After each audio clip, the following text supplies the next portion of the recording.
All right, yep.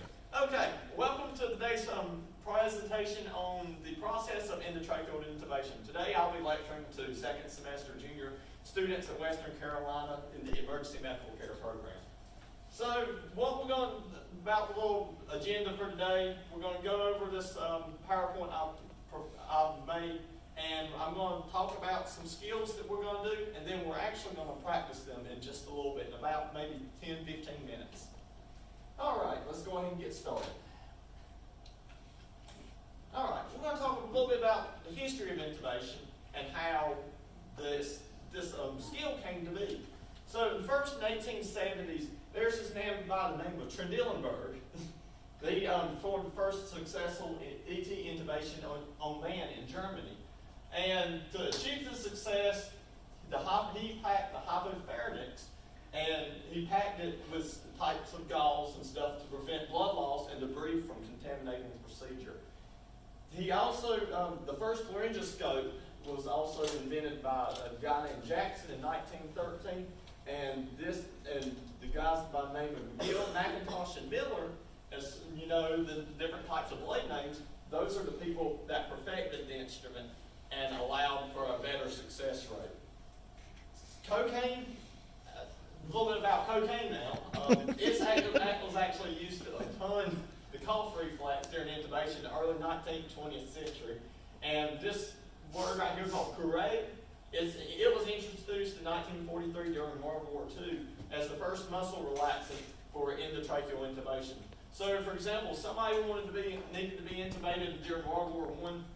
Well, they was getting something to halfway kind of sedate, but they wasn't getting no muscle relaxant. So it would probably been a little bit, it would hurt quite a bit not to say so.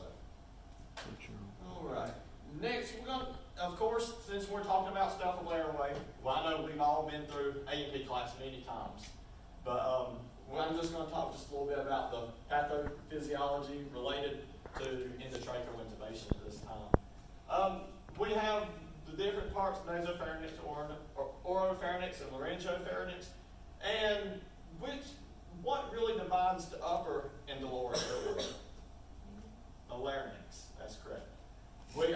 As you see up here in this picture, you have your upper airway, you have your nose, your cavity, your pharynx, and your larynx, which is the dividing point. Then, of course, you have your trachea on down, the bronchioles, alveoli, etc. So, and we'll go over that section during our skills part. So next, we're going to be talking a little bit about when we would actually intubate a patient. According to North Carolina OEMS protocols, basically if you have some type of trouble to ventilate or oxygenate the patient, especially if their SpO2 saturation gets below 90%, that is when we need to step on the gas per se and go ahead and try to figure out what pathology is causing their decreased oxygen saturation. Also, if you're unable to maintain your airway with your blind insertion airway devices like LMA, IJL, King, or such as basic airway maneuvers, what would you consider? There's three main types of basic airway maneuvers that the North Carolina Airway Protocol imposes. What do you think those three are? Head tilt, chin left, that's one of them. Airway adjuncts such as OPA, NPA. There's one more.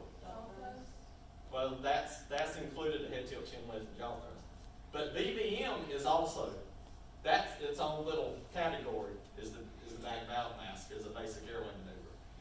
And then our last one, we'll be talking about impending airway compromise, such as burns, severe maxillofacial injuries, or like we talked about earlier in lecture about asthmatic patients or pulmonary edema COPD patients, anything like that, that you know that may be an impending sign that they may need to be intubated. So next we'll be talking a little about the different techniques, or the technique of how you should intubate a patient. I know everybody has been through the staff lab part for intubation, but this is just a little good picture, I think, about how we should intubate patients. You always know you want to put your patient in a sniffing position, but if you kind of line it up with these axes, as you can tell, you have your oral axis, which is vertical, straight down from the mouth all the way down back posterior to the back of the head. And then you have your pharyngeal axis, which is about 60 degrees or so. And then your laryngeal axis, which is about 80 degrees. And if you line all those up, then you'll have a better success rate and a better chance of getting the endotracheal intubation. Also, if you do have, like, if their airway seems obstructed or something, and that kind of has a little thing to do with what I'm fixing to talk about. How can we manipulate the head to get it in a better position for an intubation? Okay, yeah, we put something under the shoulders or possibly under the head, such as like a pillow or something. Especially like with infants, they have broad shoulders, everything. You want a pad under the shoulders to intubate them. Next, we'll be talking a little bit about a technique called the Malin potty. This is a very cool, very good tool that is used to basically show the difficulty of an airway. Class 1, we would always want to, if we see a class 1, we know we're golden in trying to intubate. Class 1 is complete visualization of the soft palate and the uvula. Class 2, you have your complete visualization of the uvula, but it's kind of, your soft palate is kind of, the sight is kind of impaired. And then, of course, class 3 and your class 4 are going to be your more difficult airways to try to obtain access through. And class 4, when do you think we'd see a class 4 Malin potty? Burns or anaphylaxis or angioedema. And so there's that, and we, of course, like I said, 1 or 2 is going to be our best bet when we're trying to intubate these patients. So what happens if they, like they say, they do have a class 4, their oxygen saturation is like 70% or something. What's next? How do we ventilate these patients? Or Craig. All right, that's what I like to hear right there. All right, the next thing we're going to talk about is it's called the Selleck's maneuver, and we're going to talk about some acronyms later on about the Selleck's maneuver, called the BURP acronym.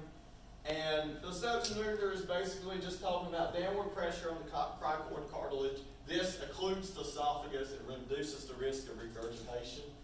And we use this to get basically a better view of the trachea when we're trying to intubate.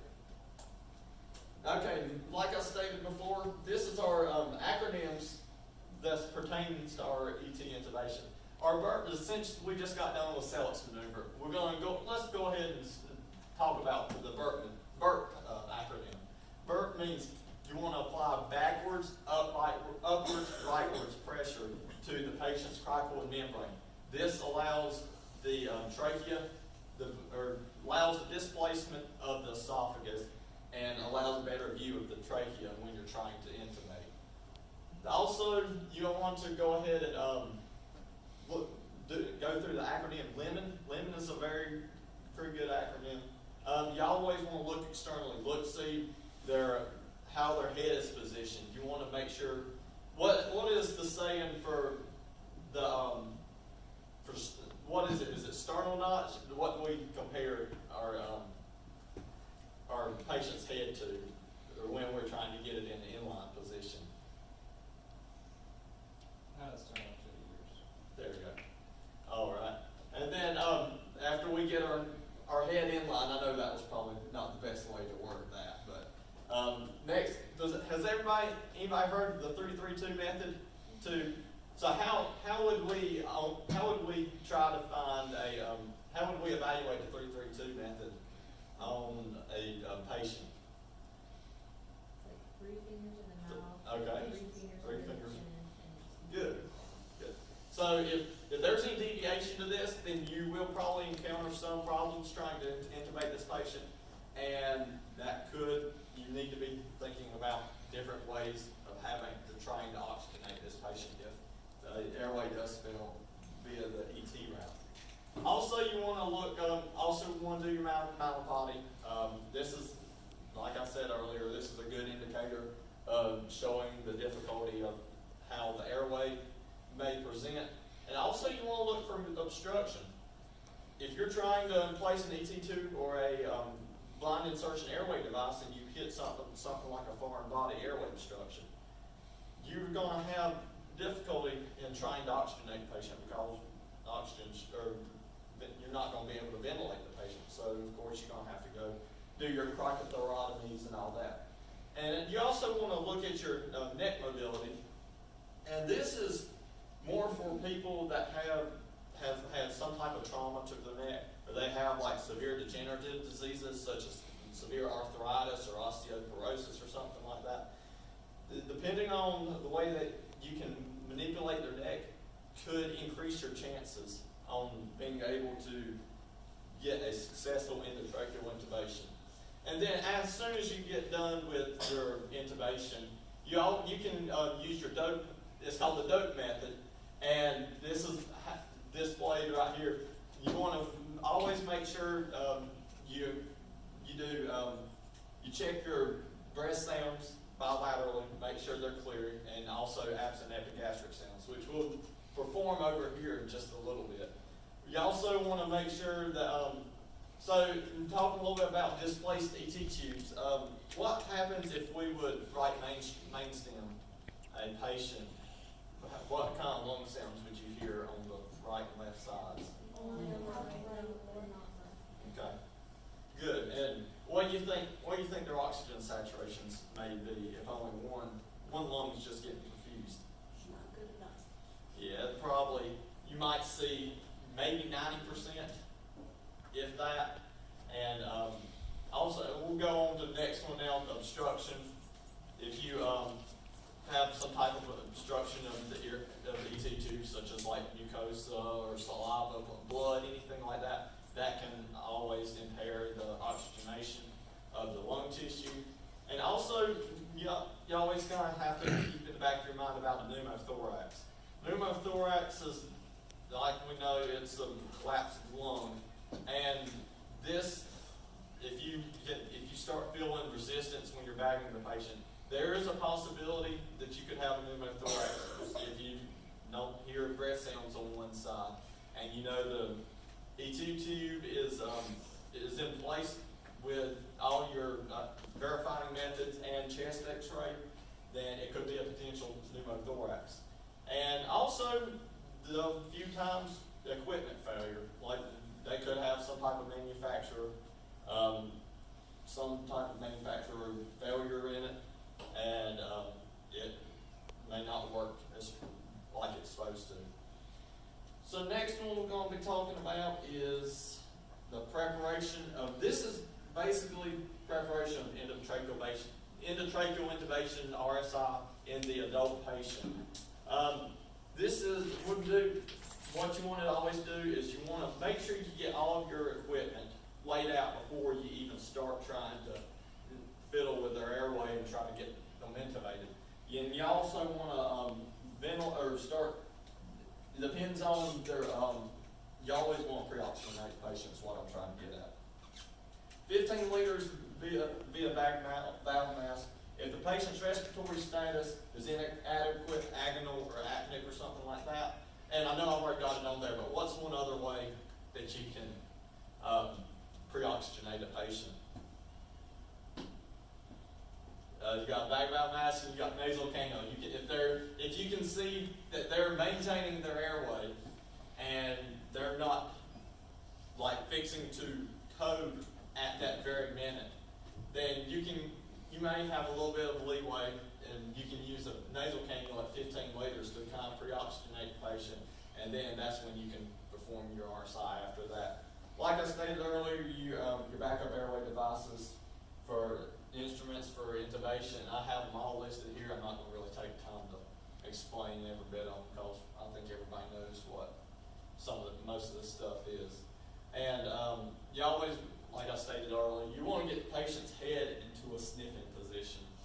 This, like I stated earlier, this is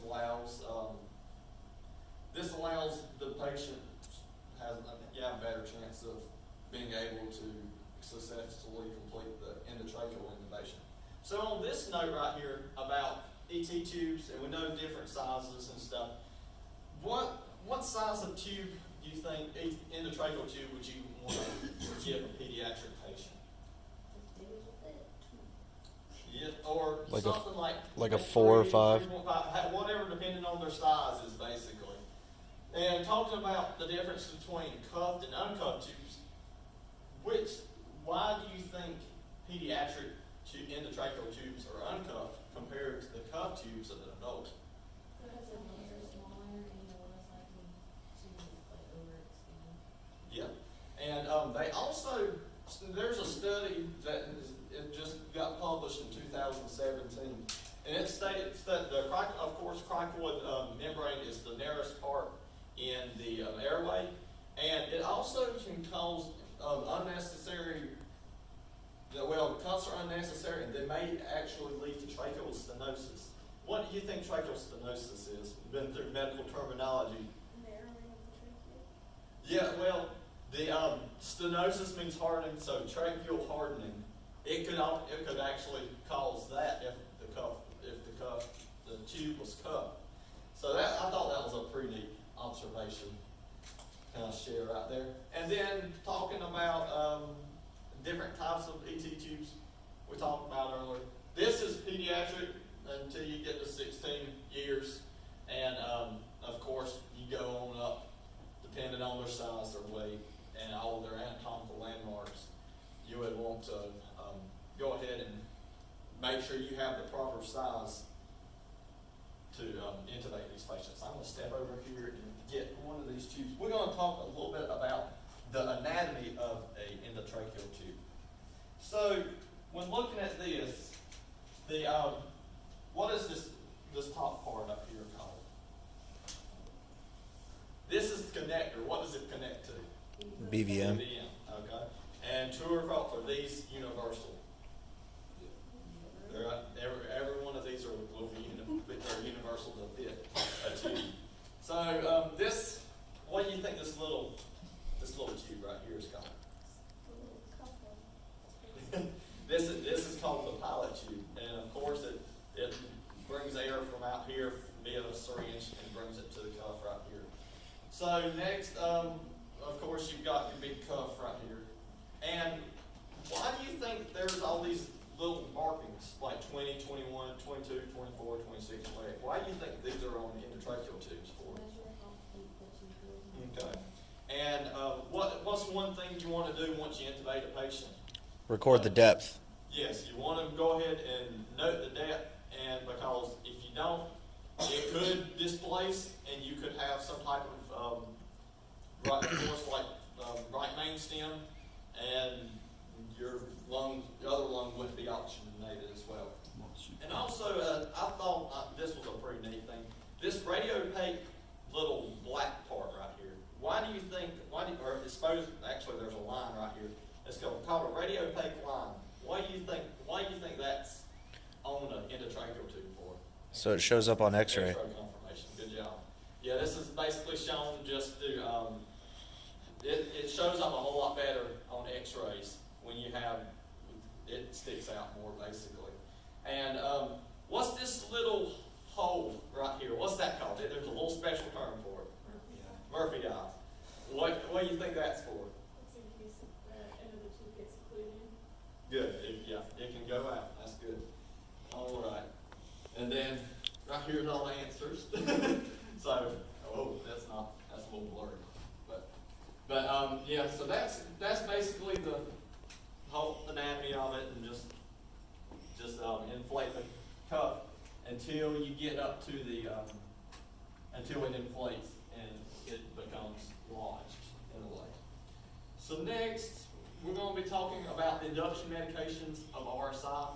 These are just induction medications, and we'll talk a little bit about what else we can do a little bit later on. So sedatives for RSI, we can give etomidate and ketamine, which are in the OEMS formulary, and your paralytics, and their drug dosages are right beside them. So you have succinylcholine and rocuronium.